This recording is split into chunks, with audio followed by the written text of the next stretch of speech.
हमारे लिए सवाल ये है कि हम खेती की रह रही मांगों के ऊपर लगातार संघर्ष कर रहे हैं लंबे समय से, लेकिन जब हम संघर्ष कर रहे हैं जी कि दिल्ली मोर्चे के बीच में रह रही मांगों को लागू करो, और इन मांगों को लेकर कुछ साथी खनौरी और शंभू में लड़ाई लड़ रहे हैं कि दिल्ली मोर्चे की मांगे लागू करो। 26 नवंबर को ऑल इंडिया संयुक्त मोर्चा का एक बहुत बड़ा एक्शन हुआ है इन मांगों को लागू कराने के लिए, लेकिन एक करते हुए केंद्र सरकार ने बहुत चालाकी के साथ 25 नवंबर को एक ड्राफ्ट स्टेटमेंट को भेज दिया जिसमें लिखा है कि एपीएमसी एक्ट में सुधार करो। इसका मतलब है कोल्ड स्टोर और शैलो गोदामों को मंडी यार्ड शो करो, मार्केट फीस को कट के 1% कर दो, और जो जनतक बंड प्रणाली की स्कीम है जिसको मोदी बोल रहा था 2025 तक लागू रहेगी, 17 लाख करोड़ रुपया इसके ऊपर लगता है पैसा, लेकिन उसके लिए बोल दिया कि मजदूरों को हम जनतक बंड प्रणाली की जगह पर नगद पैसा देंगे। और वही कॉन्ट्रैक्ट फार्मिंग वाली बात, जब इसका पूरी तरह लेखा जोखा किया तो काले कानूनों के हु काले कानून 2021 वाले वो सेम की ऐसे लागू हो रहे हैं। प्राइवेट मंडियां सरकारी मंडियां को खा जाएंगी, ठीक उसी तरह जैसे दुनिया में Amazon company, Walmart company, Flipkart company, DMart company, बढ़िया कंपनियां ने दुनिया के प्रचुर क्षेत्र को तबाह कर दिया। जैसे बड़ी संतों ने छोटी संतों को तबाह कर दिया। विश्व की नई आर्थिक नीतियां, संसार बैंक की पॉलिसियां और कमांडरी मुद्रा कोष के दबाव के ऊपर भारत सरकार के लिए हुए फैसले किसानों मजदूरों के चूल्हे को खत्म कर रहे हैं, किसानों मजदूरों को रोटी को खत्म कर रहे हैं। बड़ी लड़ाई हमारे सिर पर आ रही है। बहुत सारे साथी बोलते हैं कि अभी ड्राफ्ट आ गए, क्या अभी आप दिल्ली में मोर्चा ऐसा शुरू करेंगे जैसा 3 कानूनों में शुरू किया था? ये कोई बच्चों का खेल नहीं है कि हर मोर्चे को आप दिल्ली का रूप दे देंगे। दिल्ली के मोर्चे के लिए 30 साल तैयारी के लिए लगे हैं।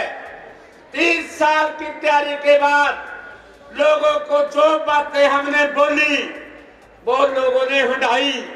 हमने बोला था कि बिजली चली जाएगी प्राइवेटों के पास, विद्या प्राइवेट के पास जाएगी, सेठ सेवाएं भी जाएगी प्राइवेट के पास। ये जो नीतियां आ रही है 1991 वाली नई आर्थिक नीतियां, ये कारपोरेट के पास चली जाएगी।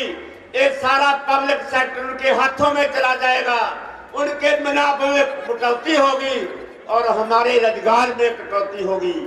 इसी तरह उनको ये पता चला कि हमारी जमीन हमारे दस्तखत के बगैर कोई नहीं खो सकता।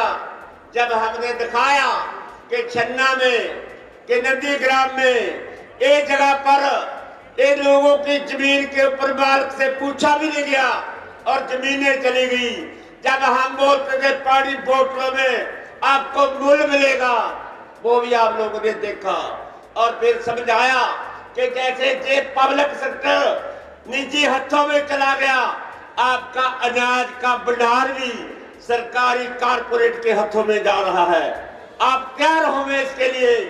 तब लोग उठे थे भाई, उनके समझ में आई कि आरटीए भी नहीं रहेंगे, मार्केट कमेटी भी नहीं रहेगी, ट्रक यूनियन भी नहीं रहेगा।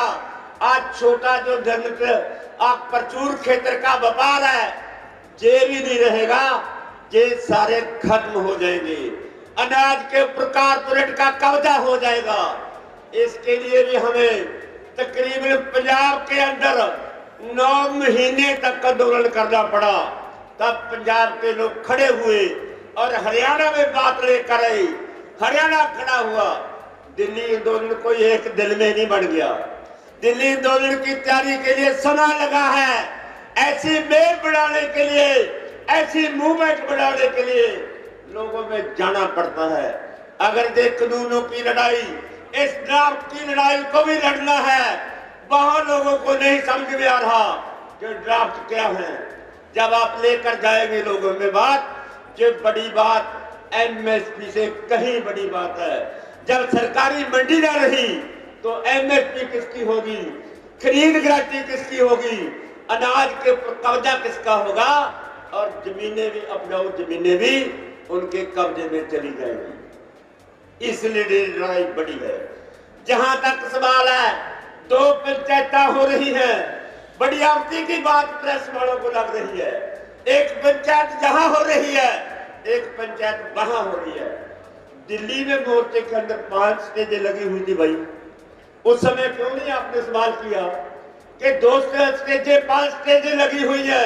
अरे 5 स्टेजें लगकर भी जीत कर आए हैं। अलग अलग विचार होते भी जीत कर आए हैं। अलग विचार होना कोई आपकी की बात नहीं है। अलग स्टेज लगाना भी कोई आपकी की बात नहीं है। शर्त एक है कि हमारा निशाना स्टेज होना चाहिए। हमें मुद्दों के ऊपर साझी वार्ता करने के लिए हम एकजुट होना चाहिए। और दुश्मन हमारा कारपोरेट है, उस दुश्मन के साथ हम सिर जोड़ के लड़ने का अगर प्रयास करते हैं तो हम जीतेंगे साथियों। मुझे अफसोस है साथियों कि हमने, हमारे 4 साथी जो शहीद हुए हैं, हमें उनको जाना, उनके परिवारों को मिलने के लिए। और जो साथी जख्मी हुए हैं बरनाला में, उनका पता सता लेने के लिए हमें बार बार प्रेशर बढ़ रहा है। मेरा निवेदन है, तुसी ने समझना नहीं साथियों। मैं हुण तुहानू पंजाबी च दसदा, जिहड़ा साडा केडर हिस्सा इत्थे बैठा पंडाल दे विच, जदों मैं बोल के हटदा अक्सर तुसी उठ जांदे हो भी साडा प्रधान तां बोल गया, हुण काहदे वास्ते बैठना। तुसी इस तरह ना करियो, तुसी उठियो ना। जे तुसी उठ गए ना मित्रों, तां आउंदी मीट विच मेरे छेतर पैणगे ते मैनूं खड़ा करनगे। इस करके खड़े ना होयो। धन्यवाद।